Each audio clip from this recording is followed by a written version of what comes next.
네, 오늘 수요예배 말씀은 우상에 대한 말씀입니다. 그래서 이번 주 하프타라 말씀이 이사야 44장 말씀인데 그 안에 이제 우상에 대한 말씀이 있어요. 그래서 우리가 우상에 대해서 자세히 한번 알아보고 우리 안에 우상을 제거함으로 더 거룩하게 주님 앞에 임재로 나아갈 수 있도록 또 더 거룩한 신부가 될 수 있도록 더 주님 앞에 온전하게 나아갈 수 있도록 우리 안에 우상이 드러나고 우상이 다 파괴되는 시간이 될 줄로 믿습니다. 놀라운 거는 성경에서 우상을 찾아보니까 원어가 무려 10가지나 다른 언어로 나온다는 거예요. 우상이라는 우리 그 한글로 검색을 하니까 거기에 맞는 언어들이 10가지나 나오는 거예요. 구약에서 히브리어 8개가 나오고 신약에서 헬라어 2개가 나오는 거예요. 그러니까 이 우상이 얼마나 다양하게 이제 우리 속에 속속들이 들어와 있냐 그렇게 볼 수가 있다는 얘기예요. 우리는 그냥 우상인가 보다 이렇게 생각하지만 이 우상의 세계는 이 원어에서만 봐도 얼마나 다양하게 우리 심령에 들어와 있나 이렇게 볼 수가 있다는 얘기입니다.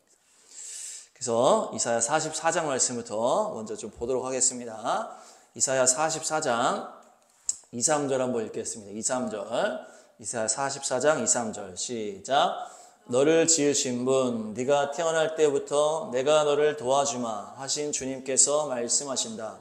나의 종 야곱아 내가 택한 여수르나 두려워하지 말아라. 내가 메마른 땅에 물을 주고 마른 땅에 시내가 흐르게 하듯이 내 자손에게 내 영을 부어주고 내 후손에게 나의 복을 내리겠다. 아멘. 그러니까 이제 44장이 어떻게 시작합니까? 하나님께서 이스라엘 백성을 부르면서 시작을 하는 거예요. 근데 뭐라고 부릅니까? 이스라엘 자손아 야곱아 여수르나 이렇게 부르는 거예요. 여수르니 보니까 다음 보시면 야샤르에서 나왔어요. 야샤르가 좋아하다, 곧다, 평평하다 이런 의미가 있어요. 그러니까 이것은 이스라엘의 애칭이라고 주님께서 부를 때 여수르니라고 몇 번 부르시는데 좋게 부르는 거예요. 좋게 이스라엘. 그러니까 이것을 곧다, 평평하다를 어떻게 연결하는 거예요? 의인이다, 정직한 자들이다 이렇게 연결을 해서 이스라엘이 탁 이렇게 말 잘 듣는 이스라엘에 대한 애칭이라는 얘기예요. 여수르나 평평한 자들아, 고든 자들아, 의로운 자들아, 정직한 자들아 이렇게 하면서 이스라엘 딱 부르는 거예요. 이스라엘이 말을 안 들을 때 주님이 뭐라고 부릅니까? 이 목이 뻣뻣한 자들아, 강팍한 자들아 이렇게 하잖아요. 이것은 좋은 표현이에요. 여수르나, 의인아, 고든 백성아 이렇게 부르는 거예요. 그러면서 두려워하지 말아라. 내가 너를 도와주겠다. 메마른 곳에서 물을 주고 마른 땅에 시내가 되게 하듯이 내가 성령을 부어줄 것이다. 이렇게 얘기하시면서 그 뒤에 이 우상 얘기를 하는 우상. 왜 그럽니까? 지금 이스라엘의 이 힘든 상황, 이제 이 힘든 상황을 내가 회복시켜 줄 건데 이 힘든 상황이 누구 때문이라는 거예요? 우상 때문이라는 거예요. 우상. 그러니까 내가 너희들을 회복시키고 바꿔주고 도와주고 완전 온전하게 해줄 건데 그 이유가 지금 어려운 상황의 이유가 우상이라는 얘기죠. 그래서 이 44장 바로 앞에 43장에 어떤 이야기가 나오는지 한번 43장 22, 23절 43장 22, 23 이사야 읽겠습니다. 시작. 야곱아 너는 나를 부르지 않았다. 이스라엘아 너는 오히려 나에게 실증을 느낀다. 너는 나에게 양의 번제물을 가져오지 않았고 제물을 바쳐서 나를 높이지도 않았다. 내가 예물 때문에 너를 수고롭게 하지도 않았고 유향 때문에 너를 괴롭게 하지도 않았다. 아멘. 그러니까 이 야곱 백성, 이스라엘 백성이 주님이 명령하신 그 번제와 주님을 향한 제사와 예배를 드리지 않으면서 실증을 내는 상황이에요. 실증 내. 번제물도 드리지 않고 실증을 내고 주님을 찾지 않는다는 거예요. 내가 힘들게 하지 않았는데 바치는 예물, 유향 이런 게 복잡하거나 힘든 게 아닌데 너희들이 안 한다는 얘기가 안 한다. 근데 그거 왜 안 한다는 거예요? 우상 때문에 안 하고 있다는 얘기예요. 그러면서 우상 때문에 이들의 마음이 떠나니까 하나님을 예배하는 것에 실증을 느꼈다 이렇게 얘기를 합니다. 그래서 이들이 이 예배에 실패하니까 어려움이 빠진 거거든요. 그러니까 이 어려움을 내가 다시 회복시켜 줄 건데 그러면서 우상 얘기를 딱 꺼내시는 거예요. 그러면서 우상을 딱 얘기를 하는 거예요.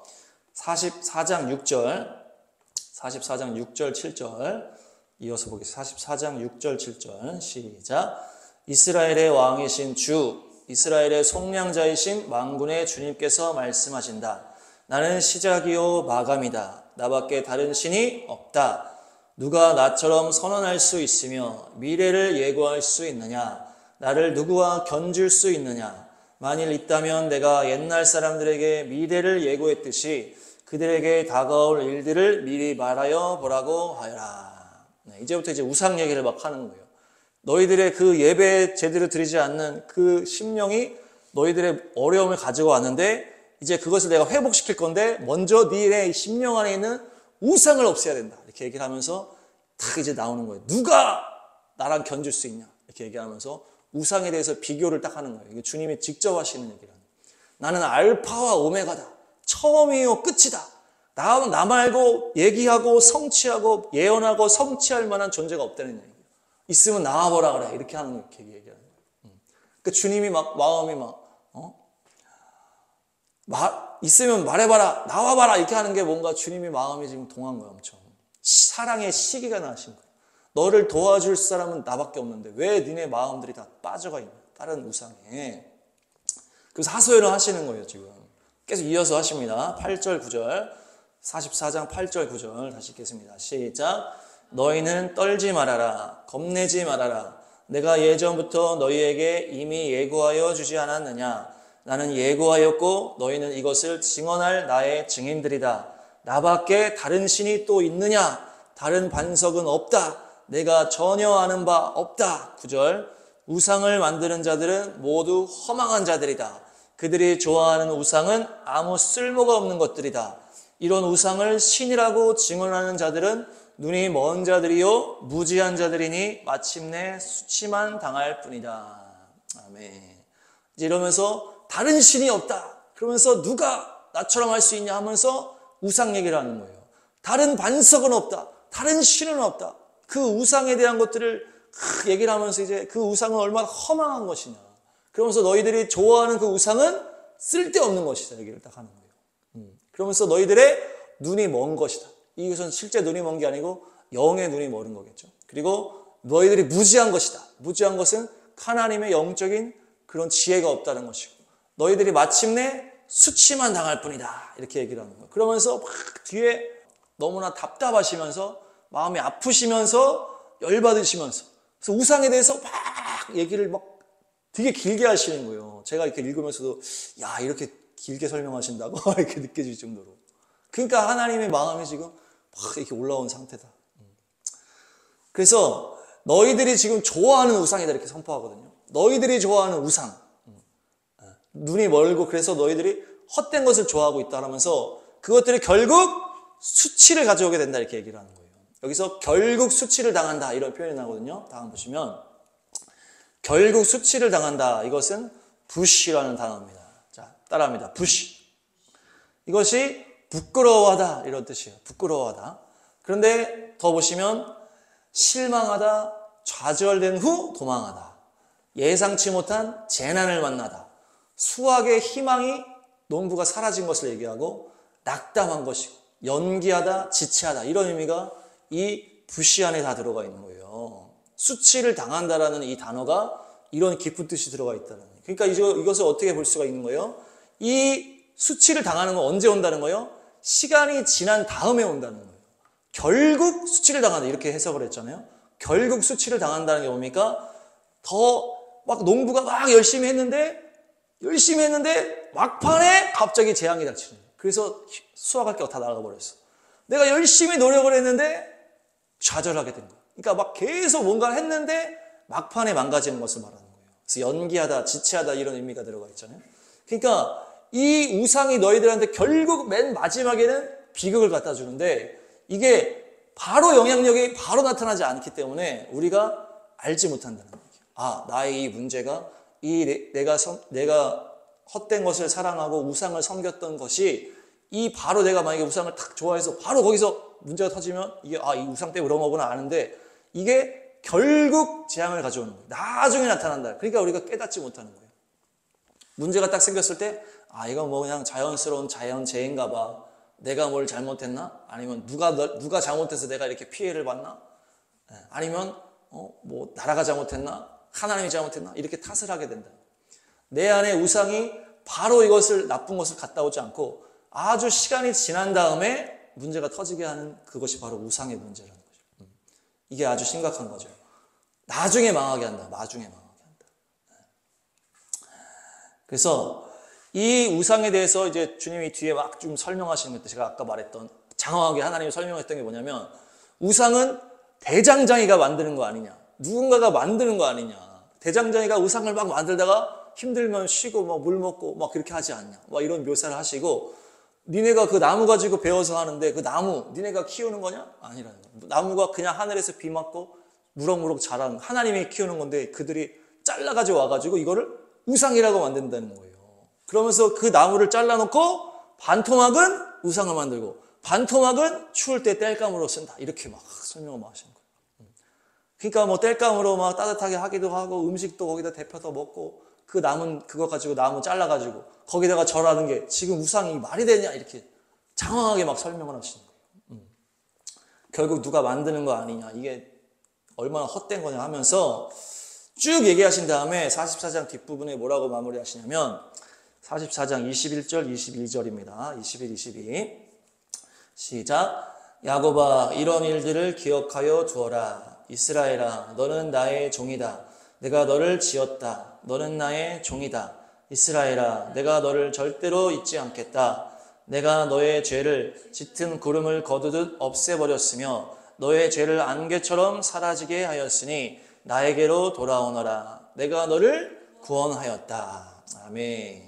그러니까 이스라엘아 너는 내 종이야. 너는 내 증인이야. 내가 너를 지었어. 그러면서 뭐라 하시는 거예요?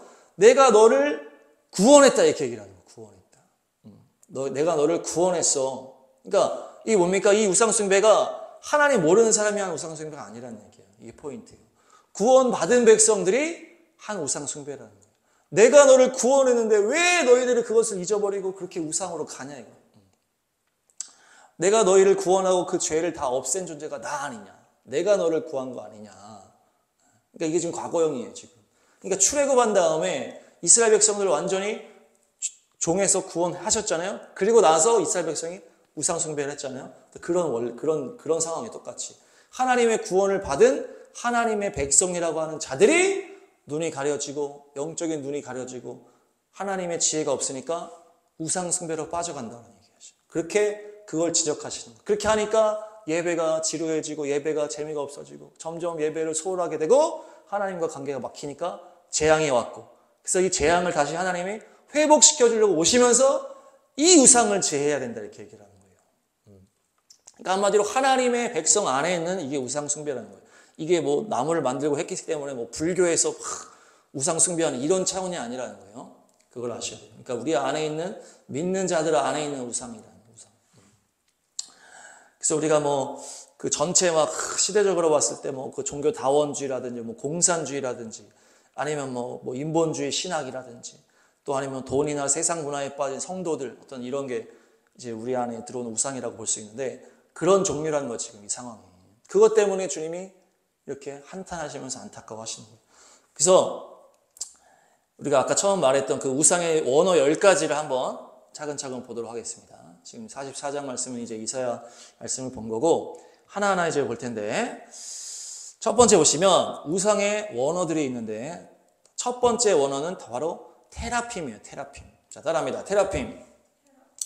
이 테라핌이 드라빔이랑도 연결이 되는 단어죠. 드라빔. 근데 이게 어디서 나왔냐? 라파에서 나와요. 라파. 여호와 라파. 치료하시는 하나님. 그래서 이게 우상이라도 번역이 되고 치료하고 고치다라고 의미도 들어가 있는 거예요. 그래서 이거에 의사로도 번역이 됩니다. 이 단어가. 이 우상을 말하는 이 단어가. 그래서 제가 안 그래도 지금 뭐 병원 문제가 심각한 것이 이제 막 이 우상 하나님께서 심판하시는 거 이렇게 얘기를 했는데 지금 현대인들의 우상 중에 하나가 그 병원과 의사라는 얘기예요. 거의 신처럼 의지라는 거예요. 신처럼. 그냥 아프면 자동으로 그냥 병원 가고 막 이렇게 하는 게 사람들이 그만큼 의지한다. 의지. 그러니까 의지하는 대상이 신이란 말이에요. 그러니까 자동이에요. 자동 그냥. 그러니까 이제 믿지 않는 사람뿐만 아니라 믿는 자들 또한 똑같이 그냥 아프면 자동으로 병원 가. 주님을 의지해서 내가 고침받겠다라고 하는 생각하는 성도들이 많지 않다는 얘기예요. 그러니까 그것이 의사, 병원 이런 존재 자체가 우상이 되어버렸다. 우상. 근데 병원에 가서 오히려 막 악화되고 안 좋아진 경험들도 많이 있고, 뭐 최근에 백신 이야기도 마찬가지고, 또 막 그거를 막 의사들도 잘 모른다는 얘기, 나중에서야 막 자기도 깨닫고 막 얘기하고 이렇게 하는데, 결국 이 병원도 한 명의 사람일 뿐이요 확률 싸움이라는 얘기예요. 근데 우리는 병원을 완전히 다 고쳐줄 것처럼 생각하고 있다는 얘기. 그러다가 나중에 땅을 치고 후회할 일도 생긴다. 예수님 시대에도 똑같았어요. 혈루증으로 12년을 고생한 사람이 어떻게 했어요? 모든 의원을 다 찾아갔다 이렇게 얘기하고 있어요. 그 예수님 시대에도 의원이 있었다는 얘기예요. 모든 의원을 찾아가면서 돈을 다 탕진했는데 전혀 낫지 않았다. 그래서 예수님의 옷자락에 손을 얹어서 나섰다는 거예요. 그러니까 이 첫 번째 이 단어, 여기서 우리가 깨달으셔야 된다. 그래서 우리 안에 있는 우상을 또한 제거하실 때 또 테라핌을 또 기억하셔서 주님을 더 의지하시기 바랍니다. 네, 두 번째 우상은 뭐냐? 마세카입니다. 마세카. 자, 따라합니다. 마세카. 이것은 우상이라는 단어인데 부어 만든 우상이에요. 부어 만든. 그래서 나사크에서 나온 기름 붓다라는 거예요. 그래서 우리가 금속으로 우상을 만들 때 틀을 만들고 이게 붓잖아요. 그래서 붓다라는 단어에서 이 나온 우상이에요. 근데 이것을 무슨 의미가 또 있어요? 기름 붓다라는 의미까지 있는 거예요. 여기에 기름 붓다, 기름 붓다. 기름 붓다라는 건 뭡니까? 기름 부어 세우다 이런 의미도 있는데 결국 하나님의 사람, 사역자로 연결할 수가 있다는 얘기예요. 하나님의 기름 부어 세운 사역자가 우상이 되는 것을 말하는 것이에요. 하나님께서 기름 부어 세우신 사역자가 우리가 또 신앙 공동체 안에서 또 교회 안에서 얼마나 우상이 되어가는 것을 우리가 볼 수 있다는 얘기예요. 결국 이 사람도 한 명의 사역자일 뿐인데 그냥 하나님의 통로일 뿐이요 섬기는 자일 뿐인데 이 사람을 또 우리가 얼마나 막 사람을 우상으로 섬길 때가 많다는 얘기예요. 다 사람일 뿐이고 부족하고 실수가 있고 자기 교만이나 판단 미스가 다 있을 수 있다는 얘기예요. 사역자들도. 예수님과 같은 어떤 100%의 사역자가 세상에는 없다는 얘기예요. 그런데 우리가 많은 우상으로 섬길 때가 많이 있다. 눈에 보이는 사람이기 때문에 하나님은 눈에 안 보이고. 그러니까 우리 안에 있는 이런 우상을 다 제하시기 바랍니다. 그 사람도 똑같은 죄인일 뿐이고 우리가 주님 자체를 의지해야 됩니다. 주님 자체를. 깨달으시기 바랍니다. 세 번째 보시면 페셀입니다. 페셀. 자, 따라합니다. 페셀. 페셀이라는 단어는 나무로 만든 우상이에요. 그래서 새기다, 깎다 이런 의미가 있어요. 그래서 조각하고 나무로 만들기 위해서 막 조각을 하잖아요. 아까 지금 44장에 나온 것처럼 나무로 막 깎아가지고 조각하는 건데 하나하나 막 깎고 조각하고 막 이런 하는 것이 어떻게 연결이 됩니까? 인간의 노력과 정성으로 들어가는 거예요. 막 기름 막 부어서 만드는 것보다 깎는 건 얼마나 세심하게 막 노력하고 정성을 들입니까? 우리 인간 손으로 할 수 있는 모든 그 노력으로 할 수 있다라고 하는 것이 우리 안에 우상이 되어 있다는 얘기예요. 인간의 노력, 내가 육체적, 정신력을 다 최대한 발휘하면 다 할 수 있어. 막 이런 게 다 이제 불신자 안에도 쫙 있고 믿는 사람 안에도 있을 수 있다는 얘기예요. 내 힘으로 다 할 수 있다고 하는 거. 내가 스스로 다 할 수 있다. 이렇게 하게 되면 어떻게 됩니까? 주님이 야곱의 환도표를 친 것과 같이 주님 앞에 맞을 수가 있는 거예요. 믿는 사람이라면 자기 힘으로 다 하려고 할 때 주님이 환도표를 팍 쳐가지고 억지로 꺾어버리실 수가 있다. 그래서 우리가 믿음으로 내 노력으로 하는 것이 아니고 주님을 의지함으로 또 승리하시기 바랍니다. 다음 보시니까 아차브입니다. 자, 네 번째. 자, 따라합니다. 아차브. 아차브는 이제 일하다, 제조하다라는 아차브라는 단어에서 나왔어요. 그러니까 일하다, 제조하다라는 의미가 있는데 이것은 또 무슨 의미가 있냐? 고통스럽게 일하다 이런 의미가 있어요. 고통스럽게 일하다. 그리고 또 슬픔에 잠기다라는 의미까지 들어가 있는 거예요. 이 단어 안에. 고통스럽게 일하다가 슬픔에 잠기는 거예요. 이게 뭡니까? 워커홀릭이에요. 워커홀릭. 일에 빠져버린 거예요. 일 자체에. 그래서 이거 일하는 거 주님이 기뻐하시지. 그렇게 하니까 완전히 사역자들이 워커홀릭 빠져버리잖아요. 우리가 막 성령 사역, 치유 사역 했던 사람들 우리가 스토리 들으면서 막 하다가 몸 다 상하고 그러다가 다 상태 안 좋아서 이런 거를 봤는데 주님이 기뻐하시는 게 아니라 완전 워커홀릭 돼가지고 하는 것이 일 자체가 우상이 될 때는 얘기예요. 주님은 안식의 계시를 우리한테 주셨잖아요. 그러니까 우리가 하다가 쉬고 또 7일에 한 번 쉬고 또 7년에 한 번 쉬고 이렇게 쉬어야 되는 거예요. 이것이 없으니까 계속 워커홀릭 막 하다가 몸이 망가지고 영혼이 피폐해지고 슬픔에 빠지는 거예요. 그래서 슬픔에 빠지다라는 단어가 있어요. 그러니까 계속 일하는 이 우상에서 벗어나시기 바랍니다. 다섯 번째 보니까 길룰이라는 단어가 있어요. 길룰. 자, 따라합니다. 길룰. 길룰이라는 것은 나무 줄기다 이런 의미가 있어요. 나무 줄기 잘라가지고 우상을 만들기 때문에 나무 줄기라는 건데 이것이 갈랄에서 나온 단어예요. 갈랄. 갈랄은 구르다, 바퀴, 반지, 물결 막 이런 단어가 있어요. 회전하고 뭐 모이다, 돌더미를 쌓다 막 이런 건데 결국 이것은 뭡니까? 구르고 바퀴가 계속 돌아가잖아요. 이렇게 구르고 갈랄 돌아가다 이런 의미가 있단 말이에요. 그러니까 이제 이것은 반복이라는 우상이에요. 반복. 이거 계속 하면 되는 거야. 우리 세상에서도 10년 동안 계속해. 그럼 전문가가 돼 이런 얘기 하잖아요. 그러니까 계속 하면 된다라고 하는 반복이라는 우상이 있다라는 거예요. 우리 안에. 구르고 바퀴처럼 계속 파도 물결처럼 계속 하는 거. 이렇게 하다 보면은 완전 뭡니까? 지극정성 같은 어떤 그런 분위기가 있다라는 거예요. 그래서 솔로몬 1000번째가 1000마리 제사를 한 번에 드린 건데 사람들이 그냥 매일매일 그냥 반복하면 되는 줄 알고 계속 그렇게 하잖아요. 물론 반복해서 하는 게 다 나쁜 건 아니지만 우리가 계속 이 자체 반복하는 자체가 우상이 될 수 있다는 얘기예요. 그렇게 해서 그냥 반복하면 다 된다고 하는 그런 것들이 우상이라 우상. 죄악이 있고 어떤 우리 안에 봐야 될 게 있는데 그것은 발견하지 못하고 그냥 계속 반복 이렇게 하면 되는 게 아니에요. 주님과의 관계는 어떤 관계입니까? 인격적인 관계.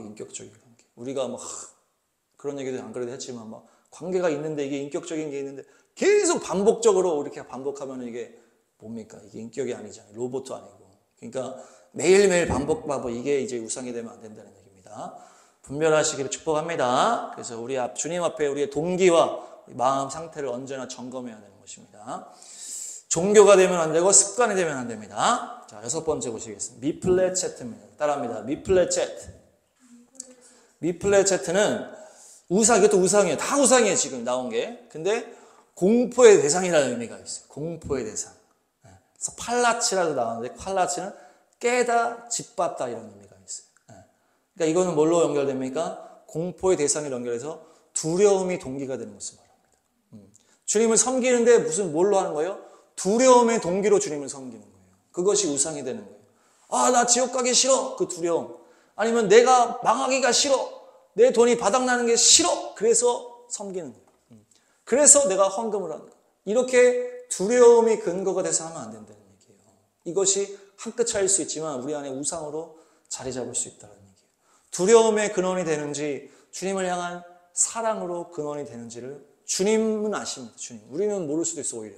그렇지만 주님은 얘가 두려움의 근거로 하는지 나를 향한 사랑으로 하는지를 다 아신단 말이에요. 두려움은 죄악 중에 죄악이에요. 우리가 주님을 악당으로 만들면 안 되는 거예요. 그래서 한 달란트 한 사람이 주님을 악당이라고 표현했단 말이에요. 주님은 인색하니까 내가 이렇게 했습니다. 주님을 인색한 악당으로 만들면 안 돼. 주님은 우리에게 자유를 주시고 기쁨을 주시고 사랑을 주시기 때문에 우리가 자유함 가운데 주님을 향한 사랑으로 뭐든지 해야 되는 것입니다. 일곱 번째는 엘릴입니다. 따라합니다. 엘릴은 허무하다라는 의미가 있어요. 아무것도 없다, 헛되다 이러는 건데 알이라는 단어에서 나온 거예요. 알은 아니야, 없다 이런 의미가 있어요. 그러니까 이제 아무것도 없는 헛되고 공허하고 막 이런 거, 허무한 거. 그러니까 이제 우리가 뭡니까? 이 세상 문화로 연결을 할 수가 있어요. 우리가 어쨌든 이 땅에 발을 딛고 살기 때문에 우리가 세상 문화에 노출이 되고 우리가 이렇게 영향을 받을 수 있다. 근데 세상 문화가 얼마나 허무합니까? 그래서 안 그래도 막 초신자들한테 찬양과 이 가요가 뭐가 다르냐? 막 가요는 이게 허망하다는 거, 의미가 없다. 근데 찬양은 내가 나를 구원하신 주님께 사랑의 고백을 하고 이게 얼마나 좋냐? 근데 세상 노래 막 뭐 우울하고 막 뭐 이별 노래하고 맨날 이런 이게 허망하다는 거, 허망하다. 세상의 쾌락도 얼마나 허망하냐? 내가 막 쾌락을 쫓아갔지만 결국 그 쾌락 이후에는 허무함이 온다는 얘기예요. 그러니까 남는 것도 없고 오히려 우리한테 해로운 거짓말, 인본주의 이런 게 들어오는 이 세상 문화를 우리가 즐기면 안 된다. 세상 문화가 우리 안에 우상으로 자리 잡으면 안 됩니다. 다 제하시길 축복합니다. 여덟 번째 보니까 세멜입니다. 세멜. 자, 따라합니다. 세멜도 우상인데 여기에는 영상, 모습, 모양 이런 의미가 들어가 있어요. 지금 이제 영상이라고 했을 때 너무나 자연스럽죠. 우리가 이 시대가 완전 영상 세대잖아요. 그래서 영상이 모든 걸로 다 지배하게 됐는데, 그래서 여기서 뭐라고 보니까 눈으로 보여지는 게 최고의 가치가 돼버린 거예요. 그래서 옛날에 막 TV가 나오면, TV에 나오면 다 되는 거였잖아. 그래서 못 믿겠는데 근데 TV 나왔어. 믿어야 돼. 이렇게 되는 거예요. 영상이 무조건 최고로 돼버렸던. 지금 그때부터 얼마나 많은 시대가 흘러서 손에 다 TV가 들어왔기 때문에 눈에 안 보이면 믿지 않는다. 어떤 그렇게 되는 거예요. 눈에 보이는 것이 우상이 되는 거예요. 보이고 뭔가 계속 믿음 안에서도 계속 우리가 증거를 요구할 수가 있다. 보이는 것만 우리가 계속 찾게 된다는 얘기예요. 그것이 우리에게 우상이 될 수 있다. 예수님이 도마한테 말씀하셨죠. 도마, 다음 말씀 보시면 도마가 예수님이 부활한 거를 소문으로만 들은 다음에 내가 보고 만지지 않았는데 못 믿겠다 이렇게 하니까 예수님이 나타나셔가지고 보고 만져봐라 이렇게 한 다음에 도마가 주님 제가 만져보니까 주님 맞습니다. 주님 나의 하나님이십니다 하니까 뭐라 합니까? 읽겠습니다. 요한복음 20장 29절 요한복음 20장 29절 시작. 예수께서 도마에게 말씀하셨다. 너는 나를 보았기 때문에 믿느냐? 나를 보지 않고도 믿는 사람은 복이 있다. 아멘. 보지 않고도 믿는 사람이 복이 있다. 더 깊은 수준으로 들어가야 된다는 얘기예요. 그냥 보는 것만 계속 우리가 따라가면 안 된다. 믿음으로 걸어가시기 바랍니다. 그래서 또한 우리가 또 영상 보는 것도 우리가 또 좀 자제해야 되지 않나 이런 생각을 하게 됩니다. 그래서 저도 마찬가지고 그래서 그런 우상을 다 제하시길 바랍니다. 이제 신약에 나오는 단어입니다. 자, 9번째 에이돌론입니다. 따라합니다. 에이돌론은 보니까 우상인데 거짓 신이다. 그리고 에이도에서 나왔어요. 에이도. 그래서 보다, 인식하다, 느끼다, 의식하다라는 거예요. 그래서 좀 전 거랑 비슷한 거예요. 계속 우리가 느끼기를 원하고 내가 인식하기를 원한다는 얘기예요. 신앙을 나아갈 때 계속 하나님 나한테 계속 느끼게 해주시고 감정에 계속 치우치게 한다는 거예요. 감정적으로. 그래서 믿음으로 달려가는 것과 이게 어떻게 보면 한 끗 차이인데 계속 우리가 주님 앞에 내가 느끼고 감정으로 인식하고 그리고 의식할 수 있도록 계속 해달라고 그렇게 되는 것이 우상이 될 수 있다는 얘기. 마지막 10번째는 에이콘입니다. 에이콘은 형상 모양이라는 단어에서 나왔는데 에이콘에서 나왔는데 같다 닮았다라는 의미가 있어요. 같다 닮았다. 그래서 닮았다는 의미로 봤을 때 우리가 마지막 때 우상이 가장 뭡니까? 적그리스도가 마지막 때 미혹의 우상이잖아요. 그래서 그 적그리스도를 얘기할 때 예수님과 닮았다고 얘기를 합니다. 같아 보이는 거예요. 계시록 한번 보겠습니다. 계시록 13장 11절을 보니까 시작. 나는 또 땅에서 다른 짐승 하나가 올라오는 것을 보았습니다. 그것은 어린 양처럼 뿔이 둘 있고 용처럼 말을 하였습니다. 아멘. 어린 양처럼 뿔이 있다. 이렇게 어린 양처럼. 어린 양은 지금 예수님으로 말하잖아요. 어린 양처럼, 어린 양과 비슷하다는 거예요. 예수님과 비슷하다. 예수님과 비슷하기 때문에 광명의 천사라고 사람들이 다 오해를 하고 헷갈리는 거예요. 그래서 우리가 맨 마지막 우상을 그 적그리스도를 우리가 분별해서 이 구별이 돼야 된다는 거예요. 그래서 마지막 때 이렇게 누가 얘기를 하더라고요. 마지막 때 박해가 유대인들한테는 핵심이고 이방인들한테는 미혹이 핵심이라는 거예요. 미혹되지 않는 게 우리한테는 정말 중요하다는 얘기예요. 그래서 이 같다, 닮았다, 같고 닮아 보이지만 결국 우상이라는 얘기예요. 그래서 우리가 끝까지 우상을 분별해서 끝까지 순결하게 주님을 따라가시길 바랍니다. 네, 정리하면 10가지 우상의 원어들을 이렇게 쫙 봤습니다. 그래서 뭐 치료하는 의사, 기름 부음 받은 사역자가 우상이 될 수 있고 또 우리의 노력이나 워커홀릭이 될 수 있고 반복하는 것들 아니면 두려움이 동기가 되는 것들 어떤 헛된 세상 문화나 우리가 보여지는 계속 증거를 요구하는 것들 아니면 예수님 닮은 것 같지만 사탄의 말을 하는 적그리스도까지 이 10가지가 주님이 펼쳐놓으신 우상의 이런 특성들이라는 거예요. 중요한 것은 아까 뭐라고 그랬어요? 이 우상이 바로 우리한테 문제를 일으키지 않고 나중에 문제를 일으킨다는 거예요. 나중에. 이 우상들이 우리 안에 있기 때문에 뭐가 문제가 되는 거예요? 예배가 잘 안 되기 시작하는 거예요. 근데 요즘 티가 안 나. 점점 안 되는 거죠. 아까 표현처럼 내가 그렇게 너한테 힘들게 한 게 없는데 왜 실증을 내고 예배를 드리지 않냐 이렇게 되는 거예요. 점점 멀어지니까 결국에는 재앙이 오게 되고 근데 이것을 우리가 문제를 바로 알지 못하는, 결국 어려움이 오니까. 그래서 지금 우리가 말하는 이 우상들이 다 우리 안에 있던 조금씩 있을 수 있다는 얘기예요. 그래서 이것을 냅두면은 결국 우리가 마지막에는 또 넘어질 수밖에 없다는 얘기예요. 재앙이 또 임할 수밖에 없는. 그래서 또 이 시간뿐만 아니라 앞으로도 우리가 이런 분별의 어떤 기준을 가지고 우상을 뿌리 뽑음으로 더 순결하게 주님을 사랑하고 주님을 사랑함으로 정말 나아갈 수 있도록 거룩한 신부가 될 수 있도록 순결한 신부가 되기를 축복합니다. 그리하여서 또 더욱더 큰 축복의 문이 우리 심령 가운데 열리게 될 줄로 믿습니다.